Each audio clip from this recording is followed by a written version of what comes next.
that's happening in Louisiana, and it's the first time definitely in our region. This 14 responds to overdoses within the city of Hammond and Tangipahoa Parish in any case, in any situation. They respond to the overdose to make a determination on whether or not there was a potential of fentanyl involvement or a fentanyl poisoning. In this case, when the 14 showed up, and there was members of the Hammond Police Department Narcotics Division, as well as the Drug Enforcement Administration, they did a quick test that determined that the overdose was related to fentanyl. The victim, Mr. Nicholas Platt, 27 years of age, as I said, was deceased on scene, but the quick test came back as positive for fentanyl. This began the 14's investigation. Now, this investigation has taken a long time. It's taken a long time because there's a lot of information that has to go into it. It's not like a normal crime scene. We're going after the drug dealers. We're going after the people that are selling the fentanyl that are poisoning members of our community. As they go through this investigation around April, they were able to identify a potential suspect. The suspect was Tristan McMillian, who was 26 years of age.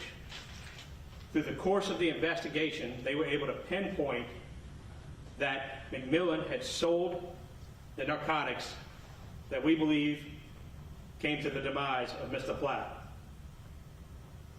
Through the course of the investigation, we were able to get enough probable cause to get a warrant for his arrest for second-degree murder and his role in providing Mr. Platt with the lethal dose of fentanyl that ultimately caused his death.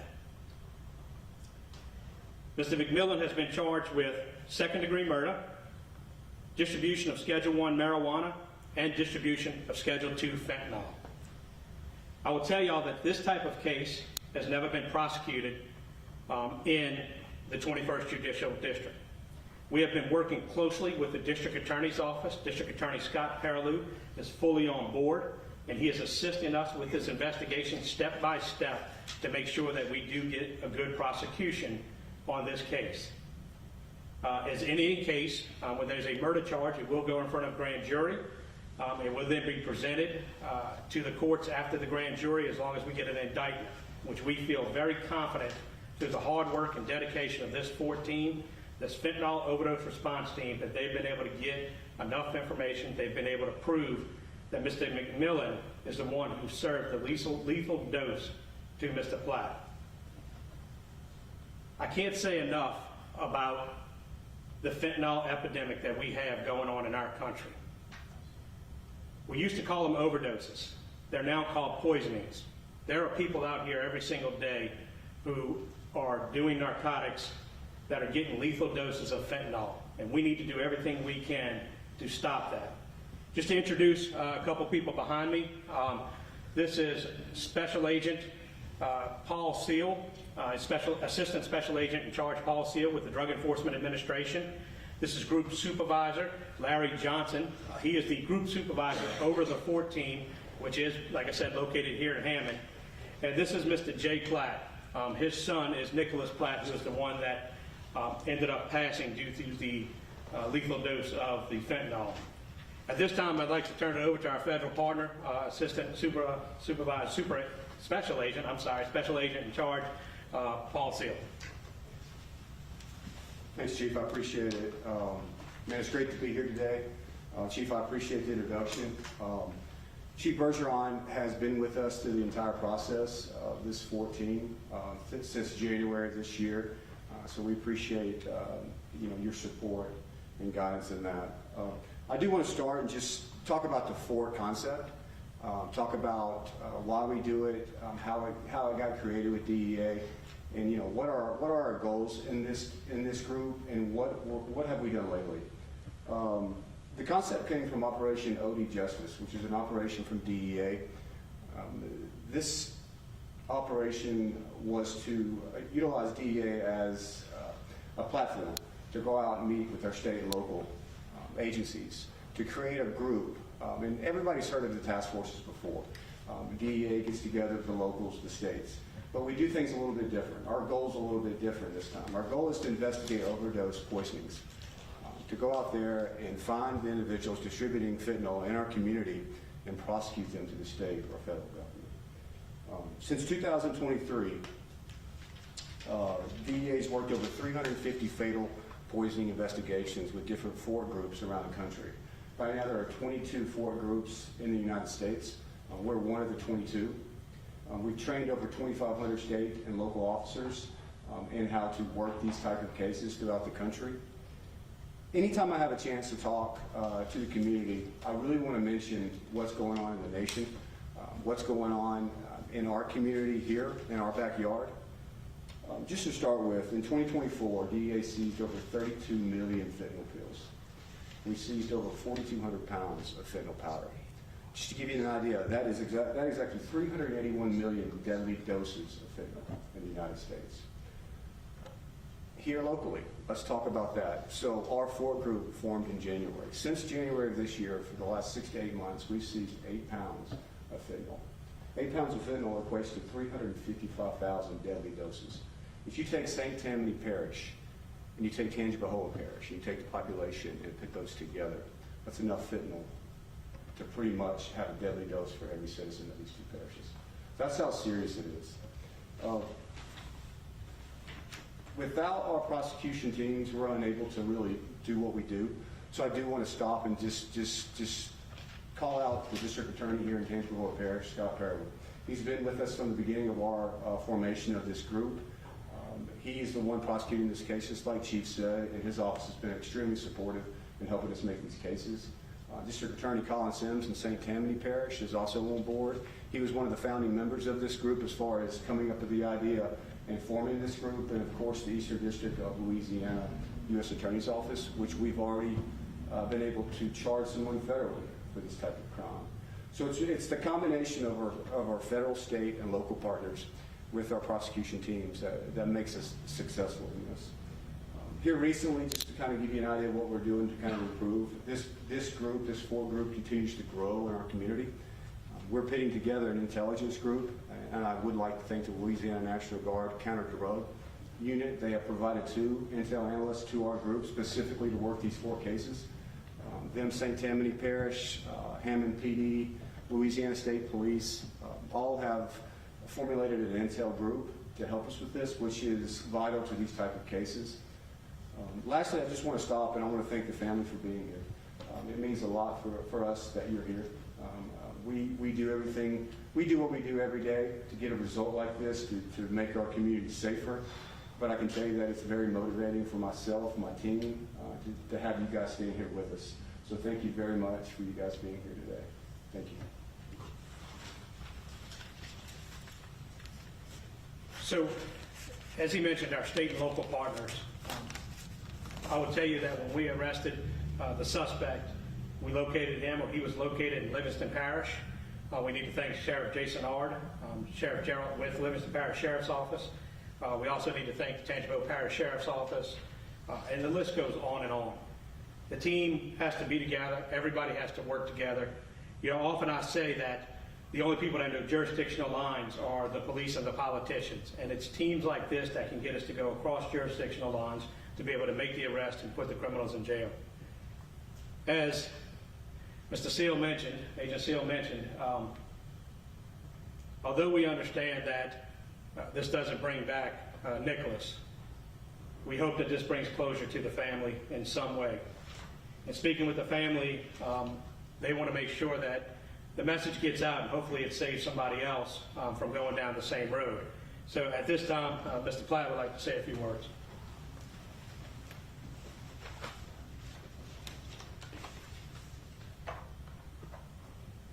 On behalf of our family, I would like to thank Chief Bergeron, his team of detectives, the DEA, and all the members of the task force. I've only met a couple of them, but their tireless efforts and refusing to give up may bring justice to our son. They treated our son with humanity and dignity. He was a loving father and son. He had a daughter he adored dearly. Without their tireless efforts, we would never see justice done. And hopefully this will keep other families from having to stand here. Thank you.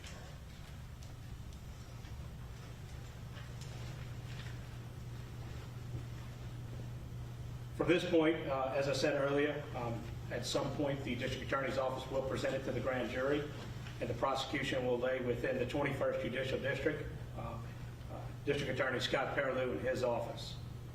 Is there any questions? Chief, you mentioned this is a first of its kind prosecution. Do you feel like you're kind of getting the ball rolling now, and with the team that you put together, you might be able to put a dent in this significant problem that's plaguing our communities? Absolutely. And listen, this was the first case. We started the Fort program and really got it, the concept early January. By the time I got off the ground, they got their agents moved up here, and we got the office set up. It took a little bit. And the first case was January 26th, I believe it was. That's pretty quick for this to come when we first started. So I will tell you there are many other cases that we're working, or several other cases that we are working, and we're going to continue to work. I think it's important, and Mr. Platt said it is, these are victims. These are victims that are falling to this deadly drug. And, we need to make sure as a community, we need to make sure as a law enforcement community, as a regular community, as an all-around society, that we understand that this is a poison, that this is a challenge for people. And people may make mistakes, but that doesn't dictate who they are and how much law enforcement or how much action they should get on their case and what we should do. And it's just important as this keeps developing, we're going to keep developing cases. As more agencies are coming on board, I know in speaking with some of the guys earlier today, my counterparts, I know Covington Police Department and I mean all the way up and down the I-12 corridor are looking to jump on board. And this team is just growing day in and day out, and it's really catching a lot of strength on the North Shore, and we're going to continue to work cases, as Hammond Police officers, as Hammond Police Narcotics Division, but also as the 14, and hopefully stretch us out as far as we can to make sure that we get the criminal prosecution for the people that are putting this on the streets. I just want to get a couple of clarifications. This was the first case for the 14, and was this the first arrest for the 14? So this is the first case that we assumed, that we took on as a responding officers from the 14 responded to the call on scene that evening and began processing as a crime scene, yes.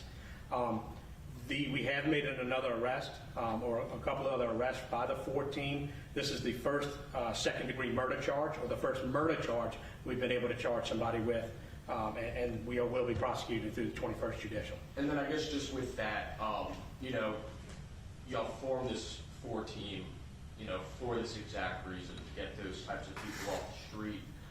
Just knowing that, y'all formed this team for that reason, and, it seems to have worked, and you're getting other arrests. How thankful are y'all, and how proud are y'all to know that this process seems to be working, and, moving forward, it should be working more. I will tell you, as a chief of police, I can stand up here and say that I am proud of the job that our officers do. I can tell you, as a chief of police, I can give the resources, I can give the opportunities, but it's our men and women that come out here and do it every day, that take these cases and work them, and they don't give up, and they stay working the cases. Any police department, any chief of police, any sheriff, anybody in a leadership role is only as good as the people below them. And I can't tell you how proud I am of this whole team and how they've come together, how they've worked. And look, it starts even with our patrol officers. When they show up on scene and they recognize that this could be, a certain type of overdose, and they make the phone call to our narcotics guys, and then the people are activated to come out. It's a step from the patrol guy that receives the initial call all the way through the investigators that show up. So our department is only as good, and our team is only as good as the officers that are working. And I can tell you, I think we have some of the best detectives, some of the best narcotics guys, and some of the best officers in the state. And when was the 14 itself established? I know you said this is the first case y'all took on, but when was it established itself? On a local level, the 14 was established early January. Oh, so right before this even happened. Just prior to this happening, and by the time we got it up and actually going, this was the first case that we received. And like I said, this is the first case that we're able to move forward on a second-degree murder charge. Perfect. Chief, you talked about all the arrests and all the cases.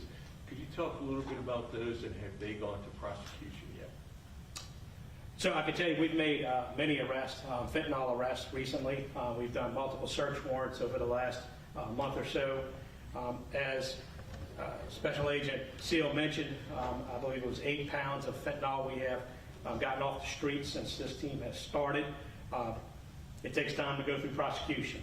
We can make the arrest, we can put the cases together, but it lies within the hands of the district attorney, and we're just fortunate to have a district attorney that supports our effort as much as he does. Any other questions? Thank you.